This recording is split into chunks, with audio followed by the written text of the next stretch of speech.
ઉનાળાનો સમય છે એટલે શોર્ટેજ ચાલી રહી છે, ફરિયાદો પણ આવે છે. તો તેને જે સંપમાં જે સોર્સમાંથી પાણી આવે છે એમાં પાણી કેવી રીતે વધે એના માટે પણ અમે સોર્સ સાથે સંકલનમાં છીએ. અને દરમિયાનમાં જે વિસ્તારમાં પાણી ઓછું પડે છે અથવા જે ફરિયાદ આવે છે ત્યાં પાણીના ટેન્કર પ્રોવાઈડ કરીને પણ હાલ પૂરતું પ્રાથમિક સોલ્યુશન કરી રહ્યા છે. પાણીની સમસ્યાનું કારણ શું છે? પાણીની સમસ્યાનું કારણ એ છે કે આજવા સરોવરની અંદર પાણીનું લેવલ થોડું ડાઉન થયું છે.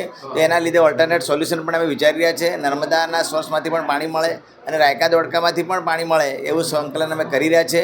અને જ્યાં સુધી અમુક અમારા લાંબા ગાળાના આયોજન છે એને પૂરા થતાં અમુક 1-2 પ્રોજેક્ટ છે અને 2 મહિના વાર લાગશે, બીજો એક પ્રોજેક્ટ છે અને 4 મહિના વાર લાગ્યો છે. પણ ત્યાં સુધી ટેમ્પરરી સોલ્યુશન, ઇમિડિયેટ સોલ્યુશન થઈ જાય એવા મારા પ્રયત્નો છે. આજવા સરોવરમાંથી વડોદરા શહેરને પાણી મળી રહે, કેટલા દિવસ સુધી પાણી મળશે? કેટલું પાણી બચ્યું છે? ચોક્કસથી જે પાણી જે છે હાલમાં પાણીનું લેવલ થોડું 206 ફૂટની આજુબાજુ છે.